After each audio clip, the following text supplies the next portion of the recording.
नमस्कार मंडळी, कशा आहात? मस्त मजेत ना? निसर्गरम्य सह्याद्रीतील एका नवीन व्हिडिओमध्ये पुन्हा एकदा आपले स्वागत आहे. कामशेत आणि कामशेतच्या बाहेर पडल्यानंतर रेल्वेचा आवाज आणि रेल्वेच्या फाटकातनं एंट्री म्हणजे तुमच्या लक्षात आलेच असेल की आजचा व्हिडिओ कोणत्या ठिकाणचा असणार आहे. या ठिकाणाला आपल्यापैकी बऱ्याच जणांनी भेटसुद्धा दिलेली असणार आहे. त्यामुळे थोडा अंदाज लावा आणि तोपर्यंत नाणेमावळच्या या हिरव्यागार परिसराचा थोडासा आनंदही घ्या.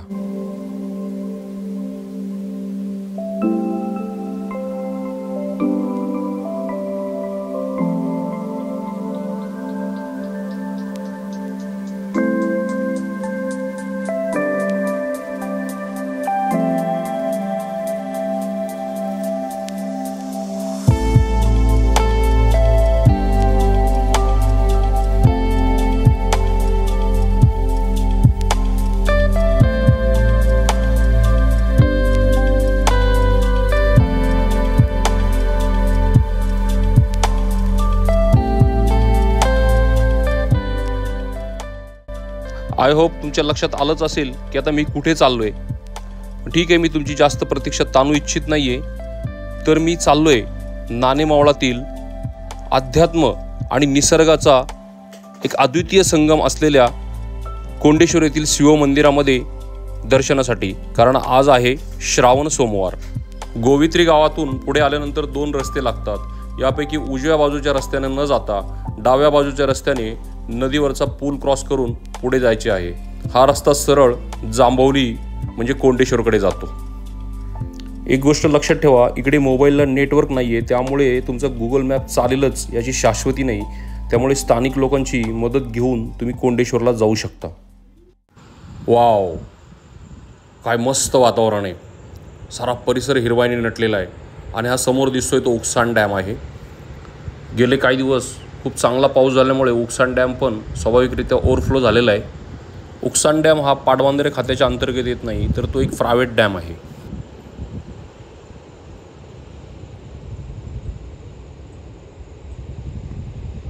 आणि या सर्व डॅमचं पाणी एकत्रितरित्या खोपोली येथील वीज निर्मिती केंद्राकडे नेलं जातं. चला तर आता थोडेफार फोटो वगैरे शूट झालेले आहेत. आता आपण निघूया पुन्हा कोंडेश्वरकडे.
मित्रांनो, या रस्त्याने हिवाळ्यामध्ये कोंडेश्वरला मी अनेक वेळा आलेलो आहे.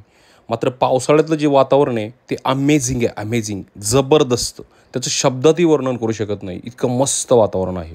आता आपण जांभवलीमध्ये एंटर करतोय. हे आहे जांभवली गाव, पुणे जिल्ह्यातलं शेवटचं गाव. इथून पुढे साधारण 2 किलोमीटर अंतरावरती कोंडेश्वर टेम्पल आहे आणि इथून एकच रस्ता पुढे जातो आणि तोही कोंडेश्वरला. त्यामुळे इथे चुकण्याची काही भीती नाही आहे. आपण हा जो समोरचा रस्ता पाहतोय हा रस्ता मला आठवते 2016-17च्या दरम्यान हा रस्ता अगदी दगडधोंड्याने आणि खाचखळग्याने भरलेला होता. जांभवली गावातून कोंडेश्वरला 2 व्हीलरसुद्धा जात नव्हती. 4 व्हीलरचा तर प्रश्नच नाही आहे. मात्र स्थानिक लोकप्रतिनिधीच्या माध्यमातून या भागाचा विकास झालेला पाहायला मिळतो. याला कोंडेश्वर टेम्पलसुद्धा अपवाद नाही आहे. कोंडेश्वरमध्ये सुद्धा पूर्वी फक्त मंदिर होतं. आज कोंडेश्वरमध्ये पार्किंग आणि सुसज्ज असा सभामंडप वगैरे खूप चांगला विकास त्या ठिकाणी सुद्धा झालेला आहे. इतर वेळी अगदी निर्जन असणारा हा परिसर आज श्रावणी सोमवार असल्यामुळे भाविकांच्या गर्दीने फुललेला आहे.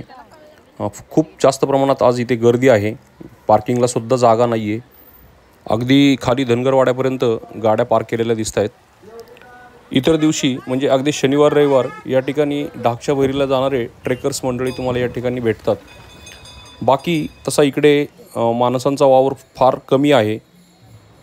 मात्र गेल्या 2 वर्षापासून रस्ता झाल्यामुळे अनेक पर्यटक मंडळी पावसाचा आनंद घेण्यासाठी इकडे येतात. चला, फायनली आम्हाला पार्किंगसाठी जागा मिळालेली आहे. आता मंदिर परिसर एक्सप्लोर करूया. तत्पूर्वी मंदिरामध्ये जाऊन शंकराचं दर्शन घेऊ.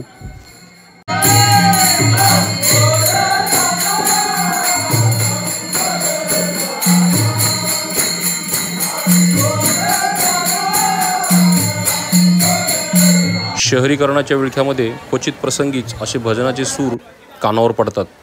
किती गोड सूर असतात नाही का? असे सूर मनाला प्रचंड शांती आणि समाधान देऊन जातात.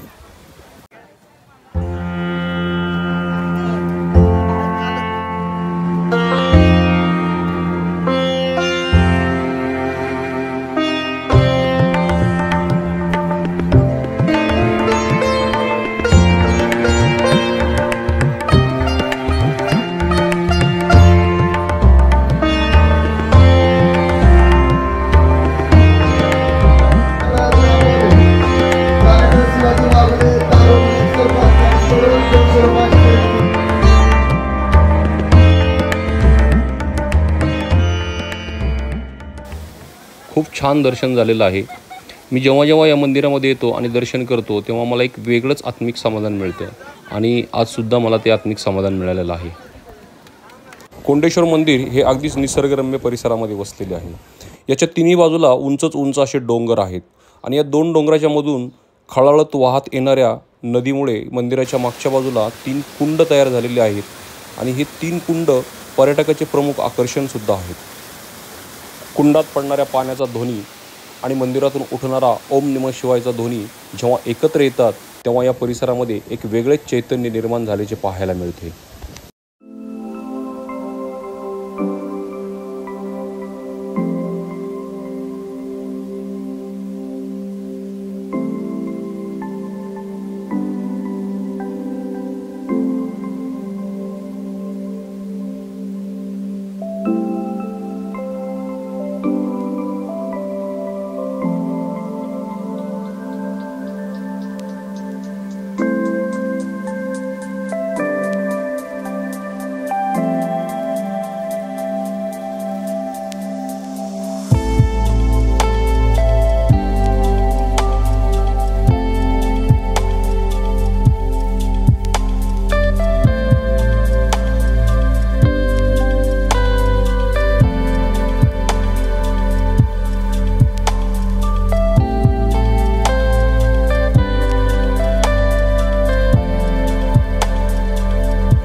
कोंडेश्वरच्या निसर्गाचा आनंद घेण्यासाठी मी धार्मिक वातावरणापासून थोडासा बाजूला आलो.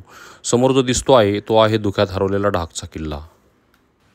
कोंडेश्वर मंदिरापासून अगदी जवळच असलेल्या एका जागेवरती मी आत्ता आलेलो आहे. ही एक फक्त जागा नाही आहे, तर या जागेशी माझे एक वेगळे ऋणानुबंध आहेत आणि कधीतरी ते मी तुम्हाला उलगडूनसुद्धा दाखवेल.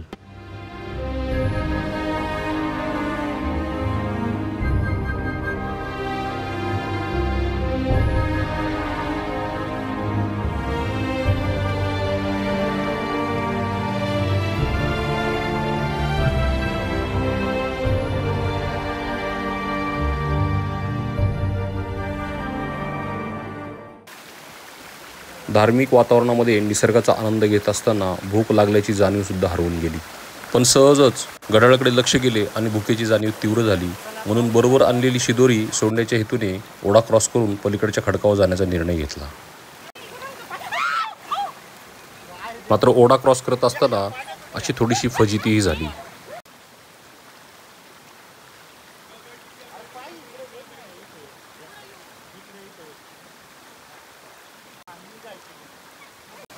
खरे तर अनोळखी ठिकाणी असे ओढे वगैरे क्रॉस करणे धोकादायक ठरू शकते. मात्र या परिसराची मला आणि माझ्या मित्राला खडा ना खडा माहिती असल्यामुळे आम्ही ते धाडस करू शकलो. आपण कृपया असे धाडस करू नका, कारण माझा मित्र आणि मी या ठिकाणी अनेक वर्षापासून येत आहोत. किंबहुना आम्ही या ठिकाणी 4-4 दिवस मुक्कामसुद्धा केलेला आहे. त्यामुळे येथील धोकादायक जागा कोणत्या हे निश्चितपणे आम्हाला माहीत आहे.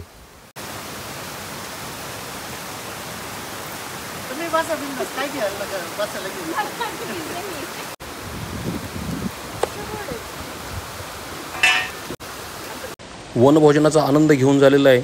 या परिसरातील सर्वात सुंदर लोकेशन मी आता तुम्हाला दाखवणार आहे. तुमचा डोळ्यावर विश्वास बसणार नाही इतकंही सुंदर लोकेशन आहे.